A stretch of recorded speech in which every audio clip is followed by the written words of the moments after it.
Hey guys, it's Brian. Welcome to Financial Fitness. If you're new to the channel, please subscribe. In this video, I'm going to be talking about the differences between stocks, ETFs, and mutual funds, and which one could be right for you. Let's get started.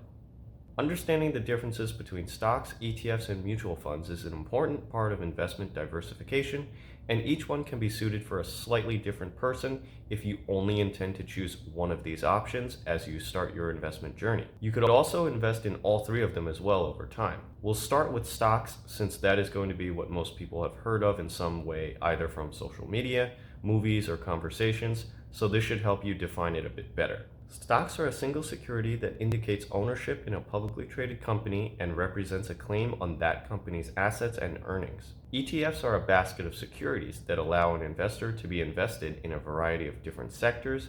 They generally track an index. They can hold anywhere from 20 to 7,000 stocks depending on the type of ETF and which index it might be tracking. I talk more about each of the 11 different sectors in my video on how to invest $1,000, so please check that out if you haven't already. Mutual funds pool together money from investors to invest in a collection of securities ranging from bonds, stocks, and other securities to essentially create a mini portfolio within one investment. They tend to come with higher fees than an ETF and contain anywhere from 40 to 100 different holdings. All three of these allow you to purchase fractional shares, which allows you to buy less than one share of a stock, ETF, or mutual fund. As an example, you could purchase 20.5 shares or 20.3 shares. As for the amount of risk with each of these three options, stocks carry the highest risk since stocks represent an investment in only one company. Being invested in only one company is an example of unsystemic risk. ETFs and mutual funds are less risky than stocks given their nature of both investing in a variety of sectors and other types of holdings, but they still have varying degrees of market risk since every individual holding that is invested in both ETFs and mutual funds has some type of risk. By just being invested in the stock market, think of it as a baseline level of risk, which is called systemic risk. So how do you know what you own? For stocks, the individual security purchased represents your ownership in that specific company. ETFs disclose their holdings at the end of each business day to properly reflect what's in that basket of holdings. Each mutual fund may have a slightly different policy on when their list of holdings is updated, but it is generally updated once per month unless their policy states differently online.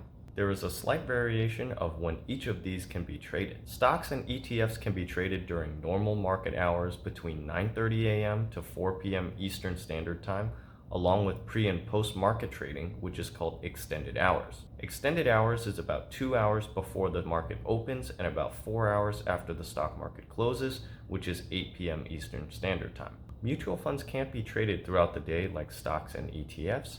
Any trades executed for that day will be fulfilled only at the end of a trading day after the market closes. For the costs and fees, most stocks can be purchased through a brokerage account without fees, besides the cost of the shares. On ETFs, most of the time they can be without fees similar to stocks, but they can occasionally have fees as some of them have operating expenses to manage the investments within the ETF, along with trade fees. Mutual funds may also have minimum investment requirements, which is usually between $500 to $5,000. It's not a fee, but it's something else to consider. Mutual funds may charge upfront sales loads and/or redemption fees for selling out of a fund. There are operating expenses on more mutual funds than ETFs because of the active management from a portfolio manager that may swap holdings in and out of the fund depending on how it performs. The expense ratio is typically about 1 to 2% based on how much you have invested in the fund, but that can still impact your returns over a long period of time. Mutual funds for this reason are not recommended as often anymore, as many have shifted towards lower cost alternatives like ETFs and passive index funds. In terms of capital gains, stocks offer the most control over capital gains since you have control over when a stock is sold and if it's at a profit or not. ETFs offer less control over capital gains than stocks, but more than mutual funds. They tend to be fairly tax efficient because they don't have to sell underlying assets to meet redemptions like mutual funds do. Mutual funds have redemption requirements when investors liquidate, which creates capital gains that is passed on to shareholders. Mutual funds have become less popular as ETFs with lower trade fees have become more popular recently. If you're just starting to invest and want to only pick one of these three to start, going with a broad-based ETF is probably the safest option. It offers you some diversification in either one sector or multiple sectors for a relatively low fee or no fee investment. An example of this would be VOO, which tracks against the S&P 500. If you wanted one investment that could more broadly diversify your investment portfolio and you're not as worried about fees that come with active management, then mutual funds are a good option for you. Stocks can be a good option to supplement either ETFs or mutual funds, but it's probably not a good idea for them to be your sole investment in your portfolio if you're only choosing a few of them. At that point, you're better off with choosing multiple ETFs instead. If there was just 2 or 3 stocks you really believe in, you can invest in those plus an ETF or mutual fund. Keep in mind that there's nothing stopping you from investing in all 3 of these investment types to diversify your portfolio as much as possible. Thanks so much for watching. I hope you liked this video and found it insightful.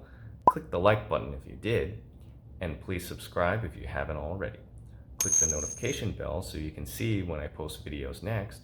Feel free to leave comments, questions, and any topics you might want to hear about in future videos to get on track to being financially fit. See you in the next video.